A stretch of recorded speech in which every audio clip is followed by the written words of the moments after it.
Bueno, primero que todo, un saludo a todos los que están aquí presentes. Hay personas que no conozco, entonces me presento. Mi nombre es Daniel Carranza, Zárate, familia de Gerson, de Isaac y de Josué. Es un placer. El tema de hoy va a ser el señorío. Antes de eso vamos a hacer una oración, pero como para empezar calentando, ¿qué les suena a ustedes el señorío? Como que, ¿a qué les hace alusión un señorío?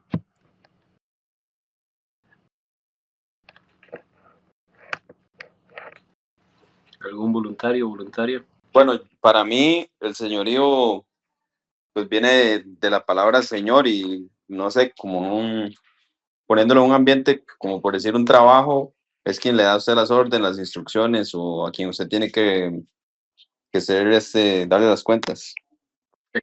Excelente, vamos bien por ahí. Ahorita vamos a aprender un poquito más sobre lo que es el señorío y lo que es el señorío, pero con respecto a Jesucristo. En inglés la palabra es lordship. Creo que el señorío en español no estamos muy acostumbrados a usarlo, pero lordship en inglés usa bastante, que justamente es, como explicaba Gerson, cuando una persona tiene un señor, un líder al cual sigue, una persona que le instruye, que es su superior, por decirlo así. Entonces el tema de hoy va a ir alrededor de lo que es el señorío. Si la salvación es por gracia y no por obras, ¿en qué me sirve a mí obedecerle a Jesucristo? Entonces hoy vamos a hablar sobre esto. Hagamos una pequeña oración para empezar a poner este momento en las manos de Dios, porque siempre y mediante Él es que podemos entender las cosas. Padre Celestial, primero que todo te damos una acción de gracias por permitirnos tener comunión, por permitirnos estar aquí en esta llamada escuchando tu palabra. Gracias por todas estas personas que están deseosas de escucharte, de entenderte, de acercarse más a ti. Permite que en sus corazones entre el Espíritu Santo y les pueda convencer de pecado, que les pueda convencer y que les pueda hacer entender cuáles son tus reglas, tus normas y por qué es que están ahí. Te pedimos, Padre Santo, no quites de nosotros nunca el deseo de conocerte. Ayúdanos siempre a acercarnos cada vez más a ti, limpiando cualquier impureza de nuestros corazones y ayudándonos a quitar cualquier mala interpretación que hayamos tenido en el pasado. Permítanos siempre buscarte en todos y cada uno de los momentos de nuestra vida hasta que lleguemos a encontrarte en el momento de nuestra muerte. En el nombre bendito tuyo y de tu Hijo Jesucristo oramos. Amén. Ok. Vamos a empezar leyendo lo que es Hechos 2:36. Si alguna persona lo tiene, puede darle lectura de un solo.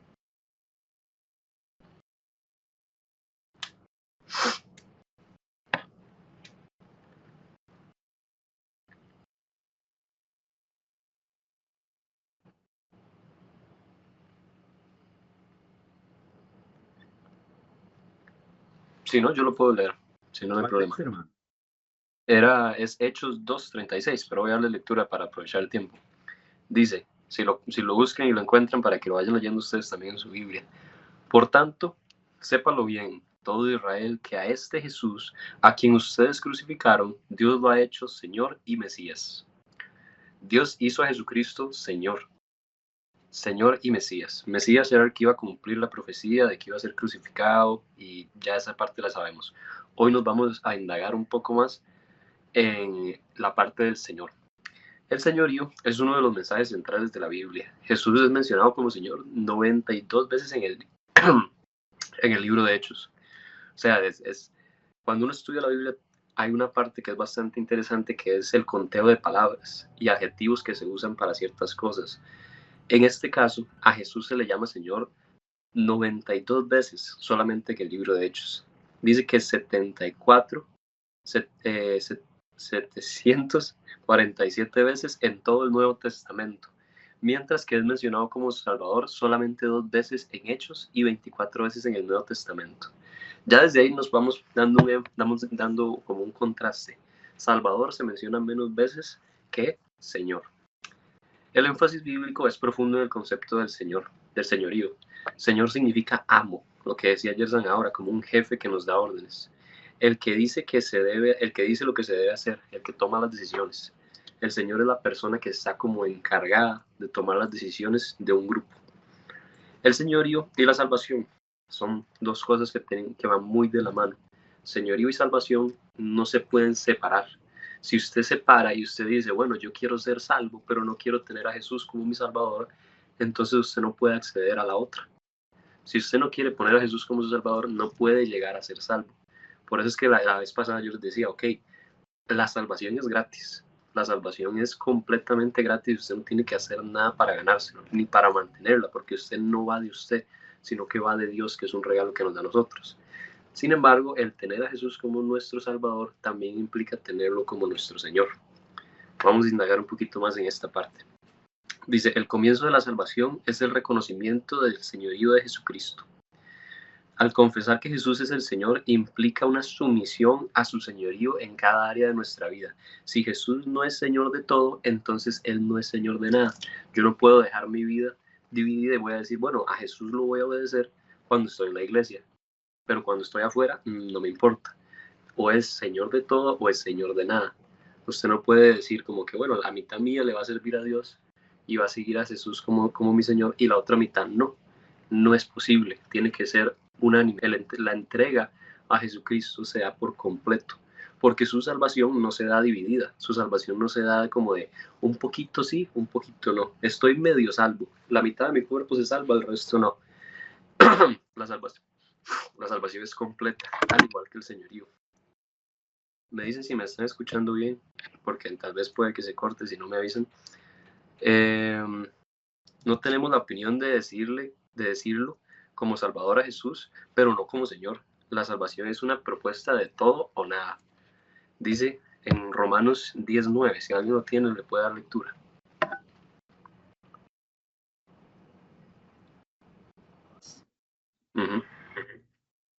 Dice que si confesares con tu boca que Jesús es el Señor y creyeres en tu corazón que Dios le levantó de los muertos, serás salvo. Amén. Vea qué importante, me dice que yo tengo que confesarle que Él es mi Señor. Él es Señor y creer en mi corazón que que Dios lo levantó de los muertos. Son dos cosas esenciales. Yo tengo que ponerlo como mi Señor, como el Señor de mi vida. Si yo no lo pongo como el Señor de mi vida, no puedo acceder a esa parte de ser salvo. Dice, si confiesas con tu boca que Jesús es el Señor y crees en tu corazón que Dios lo levantó de entre los muertos, serás salvo. La condición es tenerlo como mi Señor y creer que Él fue resucitado.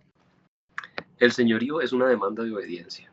Esto es algo que no podemos quitar. Eso no podemos mentirles y decirles como que, bueno, no, usted es salvo, entonces vaya, peque y haga lo que usted le dé la gana. No es así.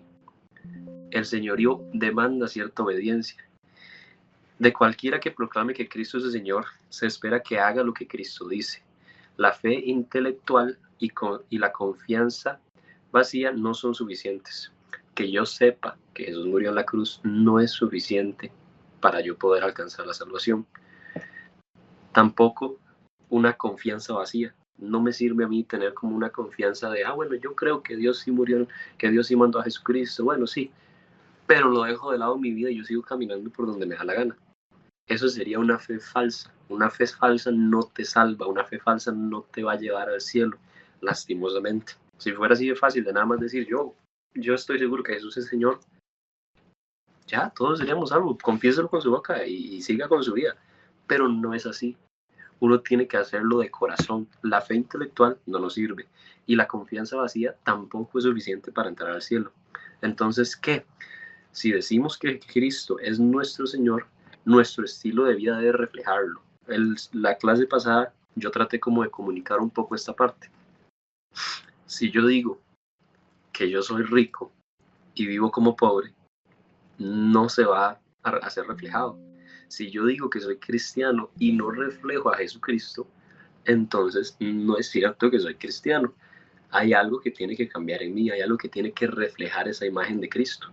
¿Por qué? Porque lo tengo como Señor, porque manda mi vida, porque Él es mi fiel patrón y yo le hago caso a lo que Él me dice. ¿Por qué me llaman ustedes Señor? Bueno, leámoslo en Lucas 6:46. Vean que Jesús, la Biblia está muy completa como para decir que le faltan partes, porque ahí se habla sobre el señorío en el momento que hay personas que empiezan a hablarle a Jesús y Jesús les dice como que, ¿por qué usted es Señor? Paz. Lucas 6. 46. 46. Perfecto, dice.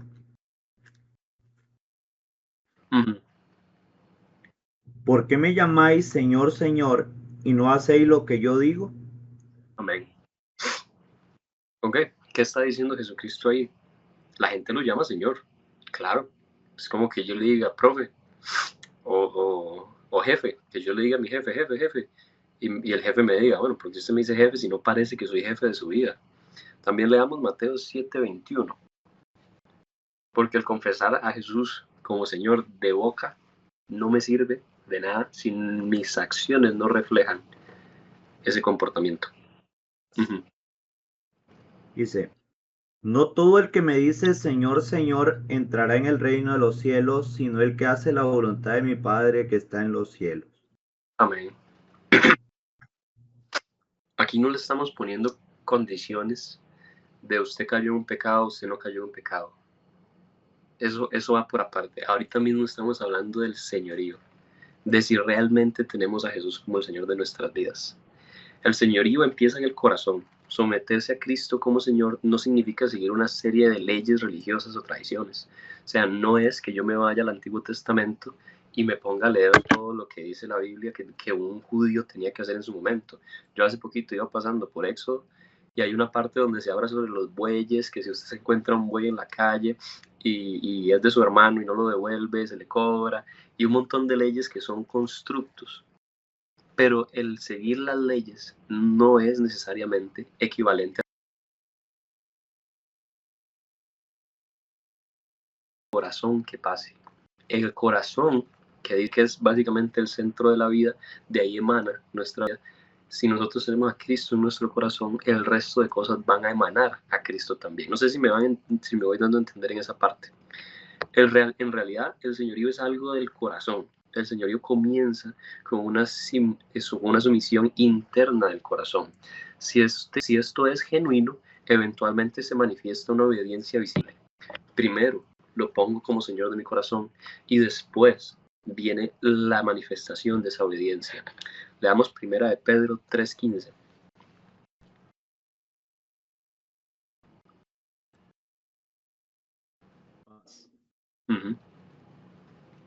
Dice, sino santificad a Dios el Señor en vuestros corazones y estad siempre preparados para presentar defensa con mansedumbre y reverencia ante todo el que os demande razón de la esperanza que hay en vosotros. Amén. En la traducción que yo tengo ahorita dice más bien honren a Jesús, honren a Cristo como Señor. Igual, el señorío es un caminar continuo. Nosotros comenzamos nuestra vida cristiana reconociendo que Jesús es Señor. Debemos continuar caminando bajo su sacrificio por el resto de nuestras vidas. El señorío no es tener una sola experiencia con Dios. Hay personas que llegan a la iglesia y que tienen un momento espiritual mágico, si se le puede decir así. Un momento espiritual donde lloran, donde cantan, donde se sienten tocados por el Espíritu, caen de rodillas y le entregan su vida a Cristo. Pero una semana después se olvidaron. Una experiencia espiritual no me vale a mí. Yo tengo que ponerlo a Él como Señor de mi vida y no como Señor de un momento mágico. Él tiene que ser Señor de mi vida incluso en el continuar de mi caminar. Entonces vea lo que dice aquí. Debemos continuar caminando bajo su señorío por el resto de nuestras vidas. El señorío no es tener esa experiencia religiosa, sino desarrollar un caminar con Dios para toda la vida. Cuanto más le conocemos, más nos sometemos a Él. Por eso, vayamos a Colosenses 2:6.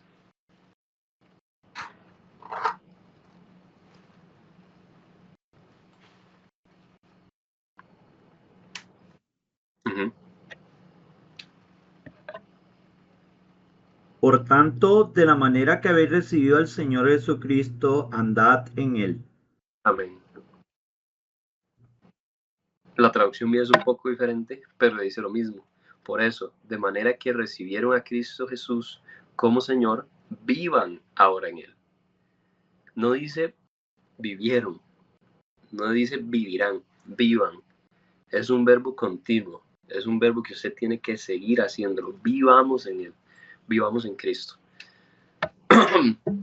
Les aseguro que una persona que conoce a Cristo le pone como su Señor, porque es consciente de que Él es pecador, ¿Se recuerdan? Esta serie han sido 3 capítulos que son como las bases del cristianismo. Primero, el arrepentimiento, que hablamos de que uno tiene que ser consciente de su propio pecado y que su pecado lo separa de Dios. Después llegamos a la salvación, que la salvación es poner mi fe en que Jesucristo murió por mí en la cruz y que Él llevó en esa cruz todos mis pecados, sin excepción alguno de Él. Pero ahora viene la parte del señorío. El yo aceptar que yo no soy perfecto y arrepentirme, me lleva a la salvación.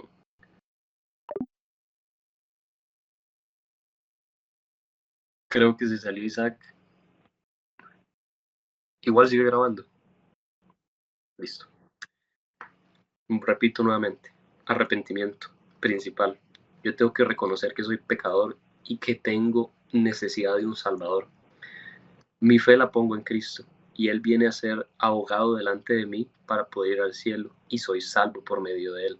No por mis obras, porque por mis obras nunca voy a poder alcanzar la salvación, sino por mi fe en que Cristo pagó todos mis pecados.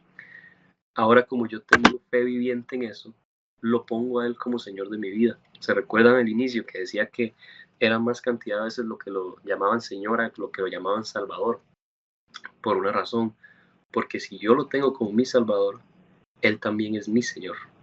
Ya Él pagó por mí el precio de mi pecado y ahora yo le pertenezco a Él de cierta forma. Hay momentos en la vida en donde cuesta tenerlo como nuestro Señor y es donde empiezan a llegar las tentaciones, es donde empieza a llegar la duda, es donde empieza a llegar la preocupación, es donde la tentación nos toca el oído y caemos en ella, pero mi corazón siempre tiene que estar en Él. Ok, Él es mi Señor y como mi Señor yo le tengo que ser fiel aunque no sea perfecto. El que yo tenga a Jesús como mi Señor se refleja, se ve, se manifiesta. Yo no le puedo decir a mi papá, papi, yo lo amo, yo lo quiero, si yo no demuestro ese amor, ese respeto, si yo no le soy recíproco, mis palabras tienen que ir alineadas con mis acciones. Yo no puedo decir soy cristiano, soy hijo de Dios, soy salvo, porque usted la salvación tiene seguridad en ella. Usted no tiene que esperarse hasta el último día para darse cuenta si va. Ya usted en el momento que hace es salvo.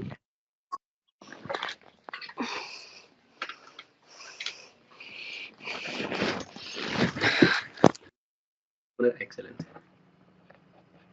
¿Me van entendiendo el punto? Sí, levanten mano, aprueben, no sé. Ok, ya hablamos de esas 3 partes. Si usted siente que en esas 3 partes del pecado usted cree que no es pecador, usted no puede acceder a la salvación, porque se empieza con un reconocimiento de que yo no soy suficiente para ir al cielo. Si usted no cree que Jesús murió en la cruz por todos sus pecados, entonces usted no está aceptando y no cree completamente en que la gracia de Cristo cubrió todos sus pecados. Entonces usted todavía no es salvo tampoco. Si usted no le tiene como su Señor y usted vive su vida a su manera, significa que no se ha arrepentido de sus pecados todavía. Son una trifecta, por decirlo así. Una se relaciona con la otra. Y así eventualmente nos damos cuenta de lo malo que es el pecado para nosotros y de lo necesario que es Cristo en nuestra vida. Así es como se cambia el corazón de una persona. No con reglas, no con fundamentos teológicos, no con decisiones espirituales momentáneas, sino con el reconocimiento de nuestro pecado, la aceptación de que necesitamos un Salvador y el poner a ese Salvador como mi Señor de mi vida. Ahora bien, si usted siente que usted no ha puesto a Jesús como su Señor, los invito a que lo hagan. Los invito a que ustedes en su corazón digan, Padre, yo soy consciente de mis pecados, soy consciente de que necesito de alguien que me salve porque me estoy ahogando en mis pecados y te necesito a ti como mi Salvador y mi intermediario para poder llegar al Padre. Si usted no lo ha hecho, si usted tiene duda de a dónde va, si usted no sabe si usted mañana cae en pecado y si Dios lo va a perdonar o lo va a perdonar, entonces usted todavía no cree realmente en que Jesús fue suficiente para perdonar todos los pecados. Ahora bien, les voy a hacer un par de preguntas para que meditemos. ¿Hay algún área en su vida que usted no ha sometido al señorío de Jesucristo? ¿Hay alguna parte de usted que usted dice, mira, yo soy dueño de mi vida en todo? Todavía no he aceptado a Cristo para que sea dueño de mí. Puede que en la iglesia Jesucristo sea su dueño, pero puede que todavía en su sexualidad Jesús no es el dueño de eso. Puede todavía que en sus finanzas Jesús todavía no es el dueño de eso. Puede que tal vez en sus relaciones amorosas Jesús no es el dueño de eso, sino que es usted el dueño de eso. Si es usted el dueño y es usted el que está tratando de hacer su voluntad, entonces ese es un área en el que usted puede trabajar y puede empezar a pensar, mira, yo todavía no tengo a Jesús como el dueño de mi vida amorosa. Algo tiene que cambiar. Necesito ponerlo a él como líder, porque si yo soy el que hace las acciones, entonces voy a terminar cometiendo errores humanos, porque soy de humano. Sin embargo, si lo pongo a él como señor de eso, y veo lo que me dice la Biblia de cómo tengo que amar, y veo cómo me dice el Padre que tengo que demostrar mi amor hacia una futura esposa, y veo cómo me dice que tengo que alejarme del pecado sexual, porque si no, no voy a poder tener un matrimonio sano, entonces empiezo a obedecer esa clase de mandamientos porque Él es mi Señor, porque Él es mi jefe. Y les aseguro, Jesús es el Señor de señores. Él no nos va a mandar a un camino desolado. Puede usted que su jefe material, que su padre o que cualquier persona de autoridad sobre usted le haya dicho que haga algo y eso le ha traído consecuencias. Jesús no es así. Jesús no nos va a traer consecuencias negativas para nuestra vida. Lo que van a hacer de nosotros es un fruto bueno, un fruto apacible. Los frutos del Espíritu lo hablamos una vez, creo que fue la primera vez que hablamos en uno de los estudios. Esos frutos van a venir por medio de usted si usted le pone como Señor a Él. Pero usted no puede pretender, perdón si estoy diciendo mucho a ustedes, esto también va para mí, esto no me estoy sacando del saco, yo también soy de los mismos. Nosotros no podemos pretender en que demos frutos buenos si no estamos conectados a Jesucristo. No podemos pretender que venga la paz si yo estoy haciendo mi voluntad y no la de Cristo. Entonces, primera pregunta, si hay alguna área en su vida que usted no ha sometido al señorío de Jesucristo. ¿Están nuestras relaciones bajo el señorío?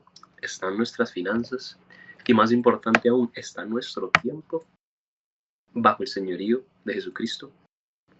Si mi tiempo no está en las manos de Cristo, entonces estoy básicamente desperdiciando mi vida. Si mi tiempo no está dispuesto para leer la Biblia en la mañana, para buscarle, para preguntarme, para orar, para ayunar, entonces significa que estoy tratando de hacer mi voluntad. Y algo que a mí me cambió mucho el pensamiento es que yo no soy dueño de mi vida, soy solamente un administrador de ella. Usted no es dueño de su vida, usted es simplemente un administrador de ella.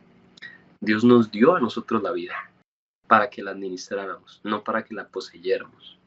Nos dio nuestra vida para hacer el bien, para buscarle a Él, para compartir eso con las demás personas.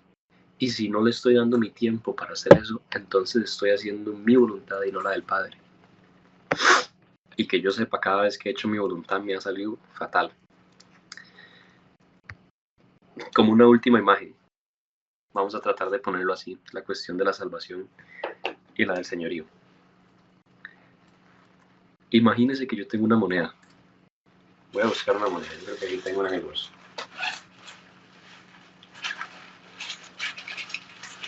Mi salvación está segura en las manos de Cristo. Mi salvación no depende de mí, depende de Cristo. Mi salvación no depende de que yo sea bueno, sino depende de que Cristo fue bueno y que murió la muerte que a mí me tocaba morir. Ahora yo le pongo como Señor. Si yo agarro una moneda y digamos que yo le quito esta parte, queda en blanco, si yo lo voy a pagar al pulpero, lo que me va a decir es como que no, eso no se lo acepto. Esa moneda está mala. Si yo le quito el otro lado y le dejo el lado de atrás nada más, también me lo va a negar. Porque una moneda tiene dos caras y para ser valiosa tiene que tener las dos caras. Si no, no sirve. Igualmente así es la salvación. La salvación viene por la gracia de Cristo. Pero esa salvación que yo acepte también tiene que venir con el lado de poner a Jesucristo como mi Señor. Esa moneda no me la van a aceptar cuando yo le llegue a decir a Dios, bueno, esta es la cuestión por la cual yo voy a entrar al cielo. Y Dios me va a decir, bueno, creíste que Jesucristo murió en la cruz por tus pecados, excelente. No me importa en qué pecó usted. Pero no le pusiste como tu Señor. Entonces, lo siento mucho, pero esto no es válido. Tengo que ponerle como mi Señor también para poder, digamos, es un consiguiente, es una consecuencia Si yo creo que Jesús murió por mí en la cruz, de consiguiente, de consecuencia, voy a ponerle como el Señor de mi vida. Y de consecuencia de ponerle como el Señor de mi vida es donde vienen los frutos, donde vienen las buenas obras, donde la fornicación ya deja de ser algo lo que yo apetezco, sino más bien empieza a ser algo lo que yo aborrezco, donde el dinero deja de ser algo que yo busco y más bien empiezo a buscar a Dios, a Jesús, y busco la aprobación de Él en vez de la aprobación de la gente. Viene como un dominó.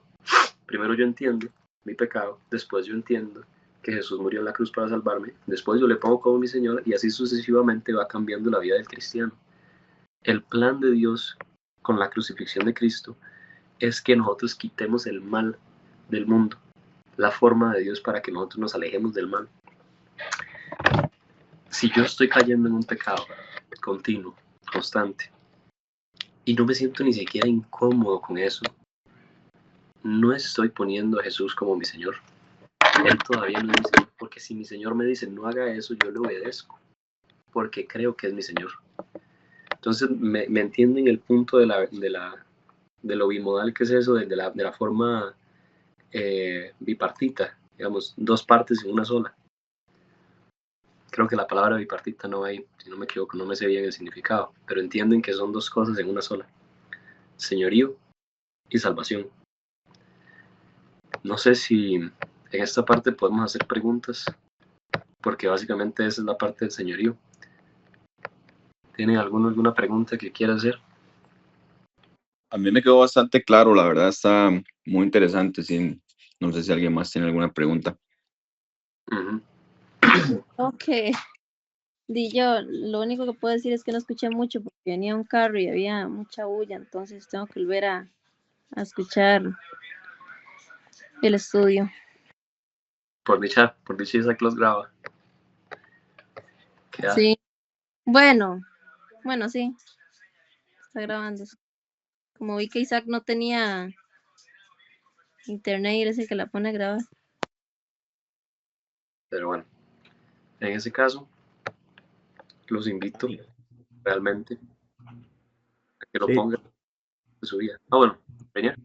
Sí, no, que también hay que tener en cuenta que a nosotros como obreros, ¿verdad? El Señor también la palabra también a nosotros nos habla sobre el tema del señorío. Si no me equivoco, creo que es en primera de Pedro, capítulo, no me acuerdo si es capítulo 5, verso 3, por ahí. Pero la palabra también nos habla a nosotros que no tengamos señorío sobre los que están a nuestro cuidado, que habla la palabra, ¿verdad? No sé si en algún momento asociado a esto, no sé qué piensas también acerca del tema en cuanto al señorío de esto, porque también a veces nos pasa que tal vez creemos que como son ministerios, entonces la iglesia tiene que hacer lo que nosotros decimos y nada más, ¿verdad?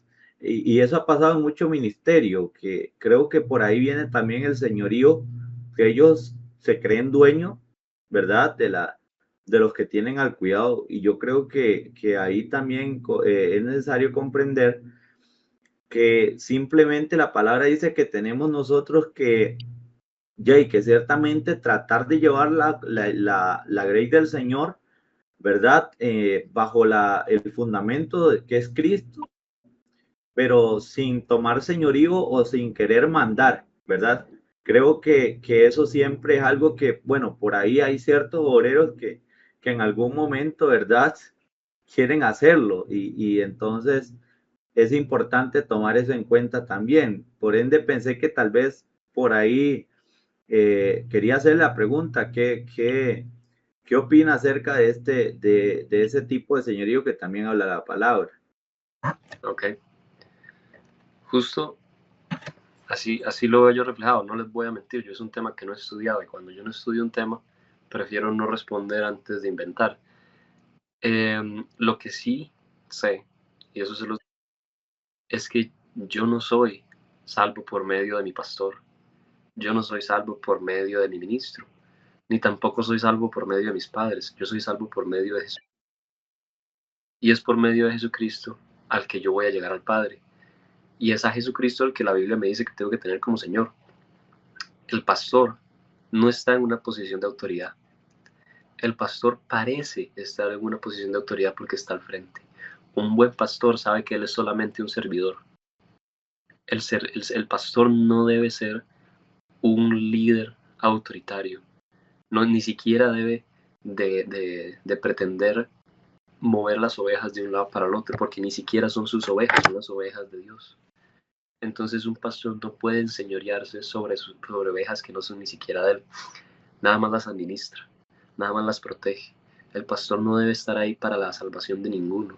Debe estar para señalar hacia quién sí se le debe poner la fe, hacia quién sí se le debe poner como Señor. Si un pastor me está diciendo a mí, sígame, yo le voy a decir, ¿cómo? ¿Para dónde va usted? Si vamos para la misma dirección, pues caminamos juntos, porque yo voy siguiendo a Cristo. Si él me dice, sígame, y se empieza a ir para otro lado que no es hacia Cristo, entonces yo le voy a decir, discúlpeme, pero usted no es mi Salvador es Cristo. El pastor tiene que estar flexible a entender la palabra del Señor, no a interpretación individual, sino más bien a cuestionamiento público.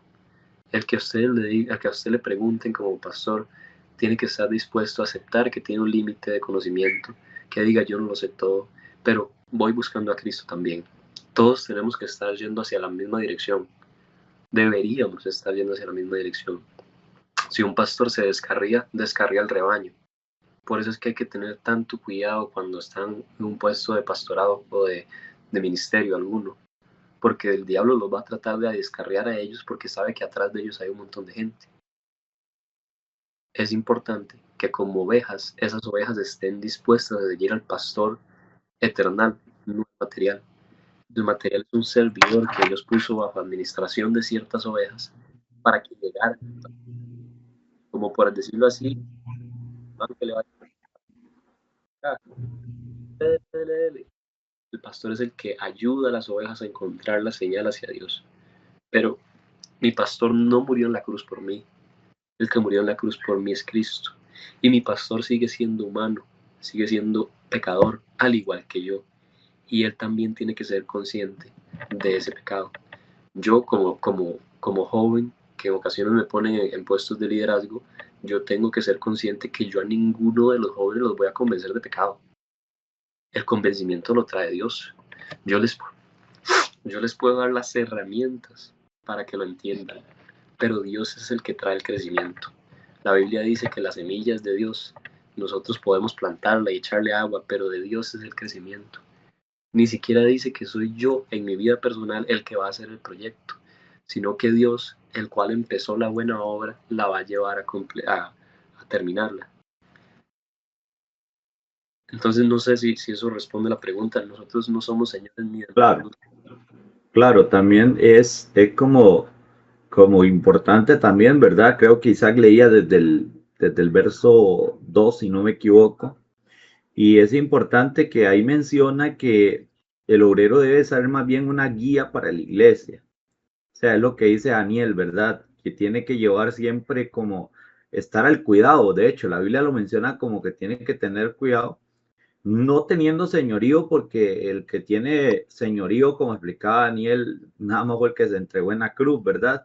Al final, me parece a mí que por ahí hay que tener cierto cuidado, más nosotros, ¿verdad? Como jóvenes, y me pongo como ejemplo en el sentido de mí, ¿verdad? Bueno, Daniel es diácono de la iglesia, ¿verdad? Por ende, yo tengo un cargo que es de evangelista, pero yo tampoco puedo como, siempre es como un lineamiento, y no sé si Daniel lo ha echado de ver, pero siempre es como que al diácono siempre como que hay muchos que lo tienen como cualquier cosa, ¿verdad? Y tal vez como que en la iglesia el todo es el pastor, y el pastor aquí y el pastor allá, y es cierto, todos tenemos que llevar cierto orden en eso, pero todos tenemos que entender que de alguna manera u otra el hecho de que una persona sea ministro o una persona sea pastor, esos son nombres nada más. No les da a nadie tener señorío sobre la iglesia. La Biblia nos manda a que hay que tener ciertos ¿cómo les puedo decir? Ciertos cuidados, ¿verdad? En cuanto al pastorado, porque Dios lo manda a ser un ejemplo. Tampoco es que, como decía Daniel, de pronto el pastor se va a ir para un lado que va totalmente contrario a la palabra y entonces yo, como es mi pastor, voy a seguirlo, ¿verdad? Eso es algo que hay que tener mucho cuidado porque al final yo creo que cuántos pastores se han desviado de la palabra y la han entorpecido, entonces al final la iglesia, como era el pastor, muchos han caído. Entonces por ese lado hay que tener cierto cuidado. Me parece que tenemos la misma, en lo que cabe, tenemos la misma idea, yo creo. ¿Qué he dicho? ¿Qué he dicho? Sí, nuestro objetivo final no es la iglesia, no es la gente de la iglesia.